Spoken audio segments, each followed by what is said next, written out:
Vamos despacito. Entonces, espíritu de dominio propio quiere decir que Dios quiere que el hombre sea dueño absoluto de su vida. En este sentido, no se ha creado a sí mismo, es criatura. Lo único que Dios quiere es que nosotros aceptemos que somos creados por Él y que lo amemos. Como todo padre, cuando va a tener hijos, pretende que lo ame, ¿no? ¿Qué padre no pretende que su hijo lo ame? Si nosotros tuviéramos la oportunidad de ponerle un chip en el cerebro a nuestros hijos, que no tuvieran la oportunidad de hacer nada que nosotros no le digamos, ¿lo haríamos? Creo que nadie lo haría, porque nunca nos daríamos cuenta si realmente nos aman, porque no tendrían la oportunidad de demostrárnoslo. Bueno, Dios, cuando nos da el libre albedrío, Dios quiere que elijamos amarlo. Él, siendo el creador, el dueño de todo, todos los días, no sé si usted vio alguna vez la película, hay una película de una chica que tuvo un accidente y que perdió la memoria a plazo y todos los días repite lo mismo, ¿la vieron? Entonces ahí está Adam Sandler, que es el actor, que todos los días la tiene que volver a conquistar. Y a veces con Dios pasa lo mismo. Dios todos los días nos conquista. Todos los días vuelve a ganar nuestro corazón, porque nosotros, a veces nuestra piedad es, como dice por ahí, es: ¿qué haré de ti, Efraín, si tu piedad es como la bruma de la mañana? No dura un poquito y se desvanece. Y el Señor, que es el Señor, podría decir: bueno, ya está, ¿viste? Pero Él vuelve a buscarnos, vuelve a llamarnos, con amor eterno te he amado, dice el Señor. Por eso te prolongo mi misericordia, ¿sí?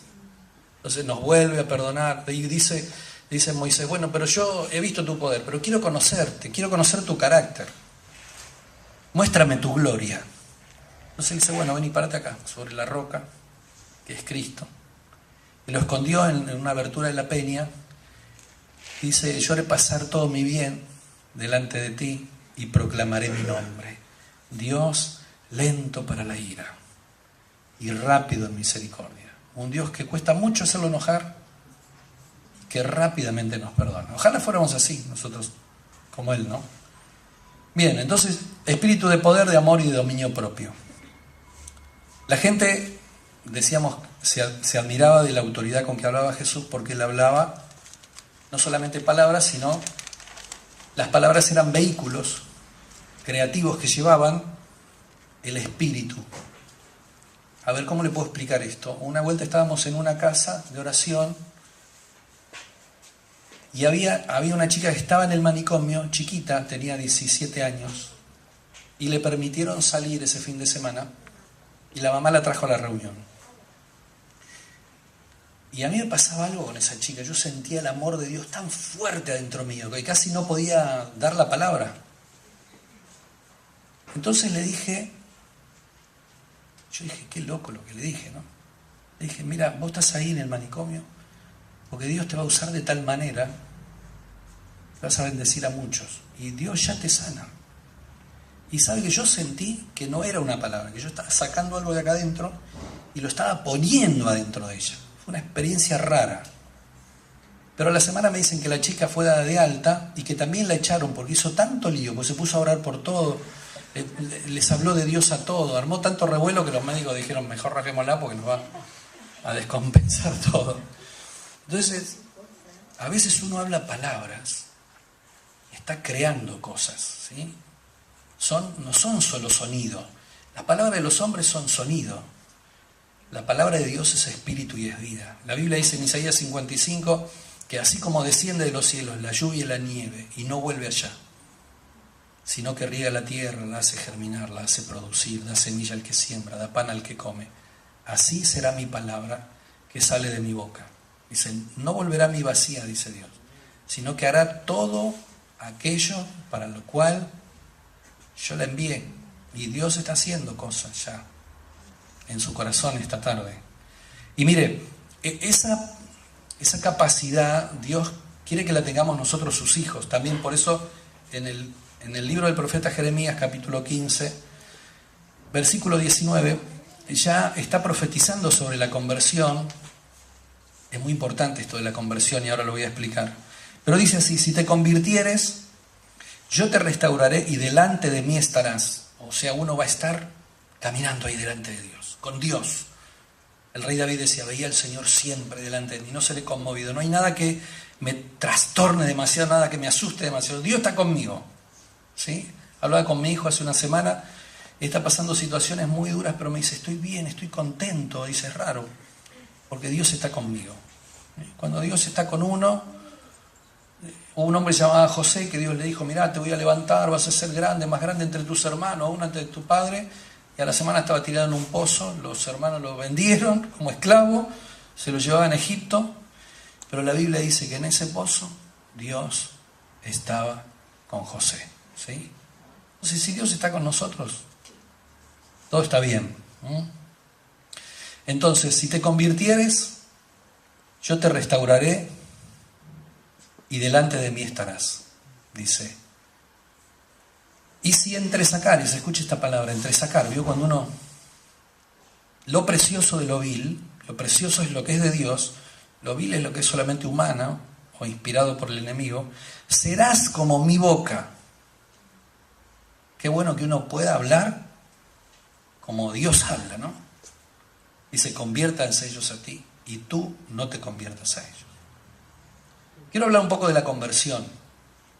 Nosotros decimos, esta es la palabra de fe que predicamos. Si alguno confiesa con su boca que Jesús es el Cristo y lo cree en su corazón, ha pasado de muerte a vida. ¿Sí? Recibe vida eterna y el Espíritu de Dios viene a morar en uno. ¿Sí? Y decimos, el que está en Cristo, nueva criatura es.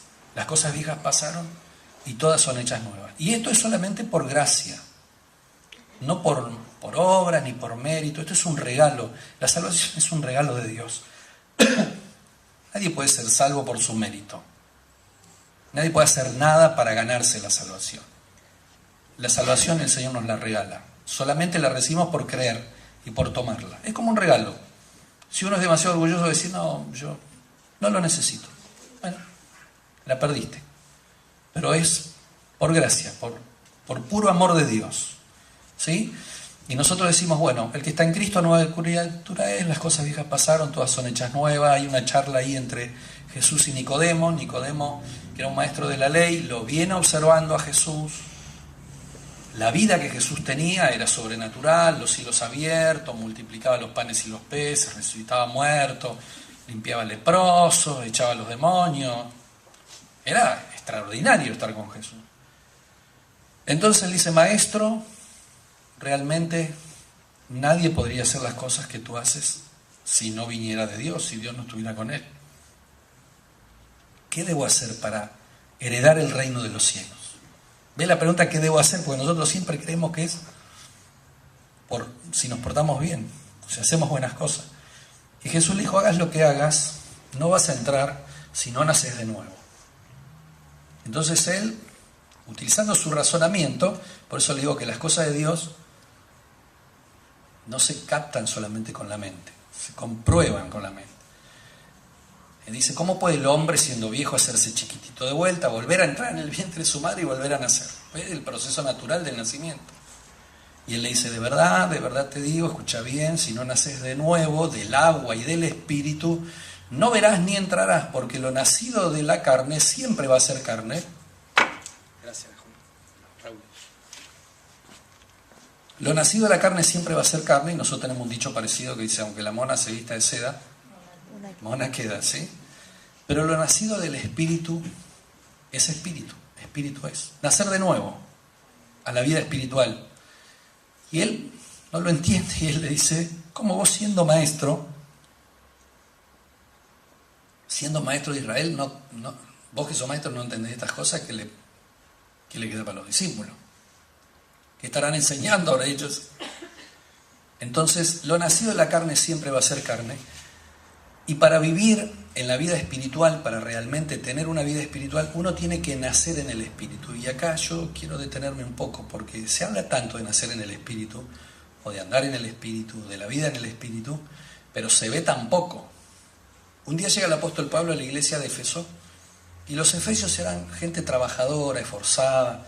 Usted va a leer en Apocalipsis que el Señor dice, has probado los que dicen ser apóstoles y no lo son, he visto tu ardua tarea, tu esfuerzo, tu labor. Eran gente trabajadora, pero los ve cansados, como desanimados, gastados, ¿no? Y dice que es raro, porque la vida en el Espíritu es, no importa lo que a uno le pase, siempre está gozoso, siempre tiene paz. Entonces le dice, ¿recibieron ustedes el Espíritu Santo cuando creyeron? Ni siquiera sabemos que existe el Espíritu Santo, le dijeron. Con razón. Entonces oró por ellos, les impuso las manos y recibieron el Espíritu Santo. La historia de la iglesia relata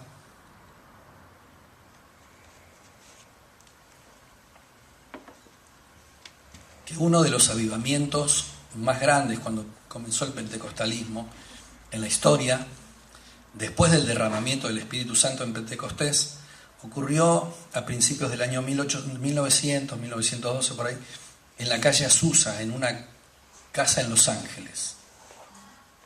Ahí un pastor bautista de color, que le faltaba un ojo, recibió de un movimiento de un hombre que se llamaba William Parham, que era un maestro. Se juntó con un grupo de jóvenes, que serían 12, 13 nada más, armaron como un instituto bíblico y se pusieron a estudiar la Biblia. Y cuando llegaron al capítulo 2 de Hechos, empezaron a leer lo que pasó en el derramamiento del Espíritu, que Jesús le había dicho, recibirán poder cuando haya venido sobre ustedes el Espíritu Santo.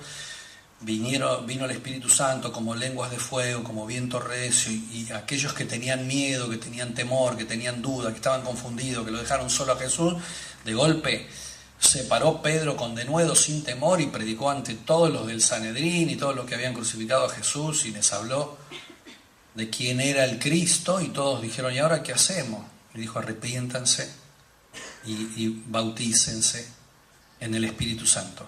Entonces, allí comenzó un derramamiento del Espíritu. En la calle Azusa fue como un segundo avivamiento, que a través de estos jóvenes que se pusieron a estudiar, cuando llegan al capítulo 2, una alumna le dice al profesor, ¿por qué no pones su mano y ora por mí para que reciba el Espíritu Santo?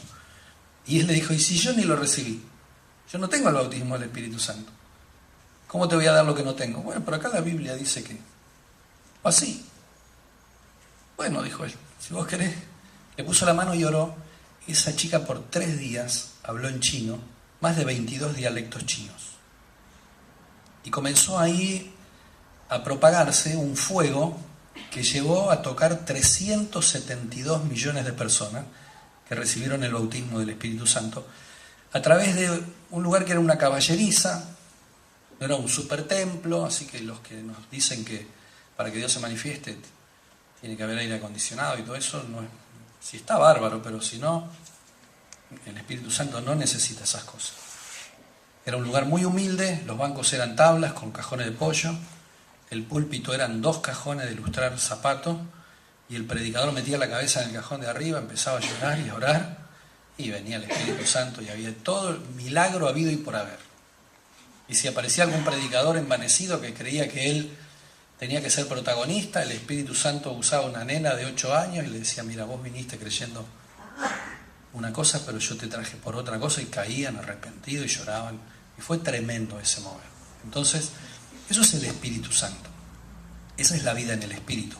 Entonces Pablo le dice, ¿recibieron? No, y oró por ellos y recibieron el Espíritu Santo.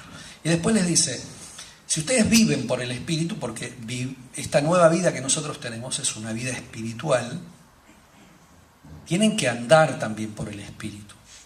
Porque muchas veces nos quedamos con una cosa potencial.